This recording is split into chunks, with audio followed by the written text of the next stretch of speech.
మన్యం ప్రాంతానికి మోసం చేసింది చంద్రబాబేనని ఆ ప్రాంత ప్రజలు ఆగ్రహిస్తున్నారు. చంద్రబాబు చెప్పేదొకటి చేసేది మరొకటని, అలాంటి నయవంచుకుణ్ణి గిరిజన ప్రాంతాల ప్రజలు ఏమాత్రం నమ్మరని వారు స్పష్టం చేస్తున్నారు. ఒకప్పుడు మన్యం అంటే వెనుకబాటుతనానికి ఉదాహరణగా ఉండేదని, ఇప్పుడు ఆ పరిస్థితి మారిపోయి మైదాన ప్రాంతాలకు ధీటుగా ఏపీ గిరిజన ప్రాంతాలు అభివృద్ధి అవుతున్నాయని వారు అంటున్నారు. అల్లూరి సీతారామరాజు జిల్లాలో 22 మండలాలుంటాయి. వీటిలో అధిక భాగం పాడేరు, అరకు నియోజకవర్గాల్లోనే ఉంటాయి. వైఎస్ జగన్ ప్రభుత్వం వచ్చిన తర్వాత రాష్ట్ర వ్యాప్తంగా విద్య, వైద్య రంగాల్లో మౌలిక సదుపాయాలు కల్పించారు. గిరిజన ప్రాంతాల మీద ప్రత్యేక దృష్టి పెట్టి అన్ని రకాల సౌకర్యాలు కల్పిస్తున్నారు. మారుమూల ఆదివాసీ ప్రాంతాల్లో ప్రాథమిక వైద్య కేంద్రాల్లో ఖాళీలను భర్తీ చేసి స్థానికులకు వైద్యం లభించేలా చూస్తున్నారు. ఇందులో భాగంగా పాడేరు కేంద్రంగా మెడికల్ కాలేజీని నిర్మించే పనులు ఆఖరి దశకు చేరుకున్నాయి. పాడేరులోని జిల్లా వైద్య కేంద్రంలో 100 పడకల ఆసుపత్రిని ఏర్పాటు చేశారు. మిషన్ పాడేరు పేరిట అన్ని ప్రాంతాల నుంచి అల్లూరి సీతారామరాజు జిల్లా కేంద్రమైన పాడేరుకు రోడ్డు సదుపాయం కల్పించారు. సెల్ టవర్లు ఏర్పాటు చేశారు. ఈ నేపథ్యంలో అల్లూరి సీతారామరాజు జిల్లా అరకులో చంద్రబాబు నాయుడు చేసిన ఎన్నికల ప్రచారం విమర్శల పాలవుతోంది. వైఎస్ జగన్ పాలనలో గిరిజనులకు ఏమీ చేయలేదని, అభివృద్ధి జరగలేదంటూ ఆయన చేసిన వ్యాఖ్యల్లో ఎంత మాత్రమూ నిజం లేదని స్థానికులు అంటున్నారు. చిన్నప్పటి నుండి మాకు అక్కడ ఒక చిన్న యాక్సిడెంట్ అయినా, లేకపోతే ఏదైనా ఎమర్జెన్సీ లైక్ చిన్న ఫీవర్ వచ్చినా, డెంగ్యూ ఫీవర్ వచ్చినా, మలేరియా వచ్చినా కూడా పాడేరు నుండి 3 hours జర్నీ చేసుకుంటూ వైజాగ్ వరకు వచ్చి కేజీహెచ్లో జాయిన్ అయ్యేవాళ్ళం. ఫీవర్స్ ఇవన్నీ పక్కన పెట్టేస్తే యాక్సిడెంట్స్ ఇవన్నీ అయ్యాయని అంటే అంత దూరం నుండి ఇక్కడికి వచ్చేసరికి పేషెంట్స్ ఉంటారా లేదా అన్నది అంబులెన్స్ మీద వీటి మీద డిపెండ్ అయ్యి ఉండేది. బట్ ఇప్పుడు మెడికల్ కాలేజ్ ఏదైతే వస్తుందో అది రావడం వల్ల మనకి చాలా అడ్వాంటేజెస్ ఉంటుంది. గిరిజన ప్రాంతానికి మాత్రం జగన్మోహన్ రెడ్డి గారు వచ్చిన తర్వాతే ఇండిపెండెన్స్ వచ్చిందని మనం చెప్పుకోవచ్చు. ఎందుకు అనేసి అంటే కనెక్టివిటీ కానివ్వండి, కమ్యూనికేషన్ కానివ్వండి, ఎడ్యుకేషన్ కానివ్వండి, ఆయన వచ్చిన తర్వాత చాలా ఇంప్రూవ్మెంట్ కనిపిస్తుంది. ఇప్పుడు హెల్త్ పరంగా చూసుకుంటే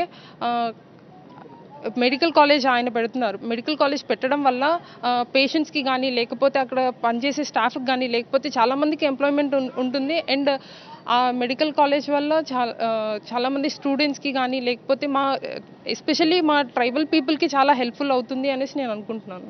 జగన్ గారు వచ్చిన తర్వాత నుండి సెల్ టవర్స్ ఇవన్నీ రావడం వల్ల మొబైల్ యూసేజెస్ కూడా పెరుగుతుంది. ఎక్కడి నుండైనా మనం కమ్యూనికేట్ చేసే పరిస్థితులు వచ్చాయి. యాజ్ ఏ ట్రైబల్ ఉమెన్గా మేమందరూ జగన్ గారికి థ్యాంక్స్ చెప్పుకుంటున్నాం. అరకులో జరిగిన చంద్రబాబు నాయుడు సభకు ప్రజాదరణ లేకపోవడంతో వెలవెలపోయింది.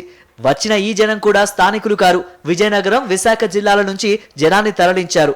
వారు కూడా చంద్రబాబు అంటే బోరు కొట్టి కాసేపటికే పారిపోయారు. గతంలో చంద్రబాబు చేసిన మోసపూరిత వాగ్దానాల కారణంగానే ఆయన సభలకు జనాదరణ లేదని గిరిజనులు అంటున్నారు. తెలుగుదేశం పార్టీ అధినేత చంద్రబాబు నాయుడు అరకు వచ్చి కొన్ని అవాస్తవాలు మాట్లాడారు. అవన్నీ చూస్తూ ఉంటే మాకు గిరిజనులుగా మాకు చాలా హాస్యాస్పదంగా ఉంది. ఆయన గతంలో దత్తత తీసుకున్న పంచాయతీ చూసుకుంటే, నేను పెదలబూడు గ్రామ పంచాయతీ అరకు వ్యాలీ టౌన్కి సంబంధించిన వ్యక్తిని.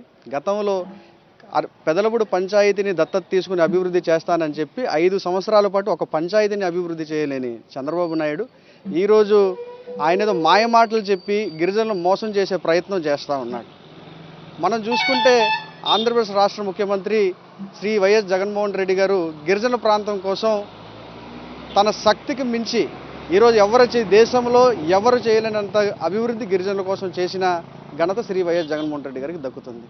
ఈరోజు ఒకటే టీడీపీ నేతలు నేను ఒకటే సవాల్ విసురుతున్నా, చంద్రబాబు నాయుడు విమర్శ చేయవలసిన పని లేదు. టీడీపీ నేతలు ఎవరైనా స్థానిక నేతలు నాతో వస్తే ఈరోజు ఒకటే చెప్తా ఉన్నా, మారుమూల ప్రాంతాలకు మనం పోదాం, బహిరంగ చర్చకు పెడదాం, అక్కడంతా కూడా మనం వెళ్ళి వీక్షిద్దాం.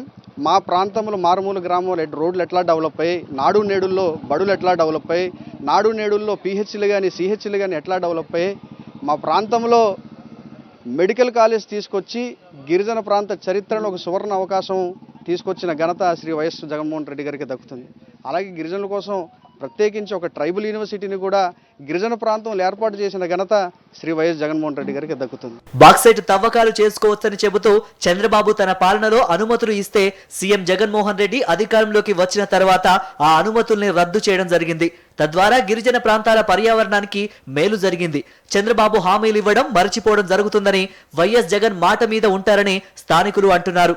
అందుకే టీడీపీకి గాని, ఆయన సభలకు గాని ప్రజల్లో ఆదరణ లేదని వారు స్పష్టం చేస్తున్నారు.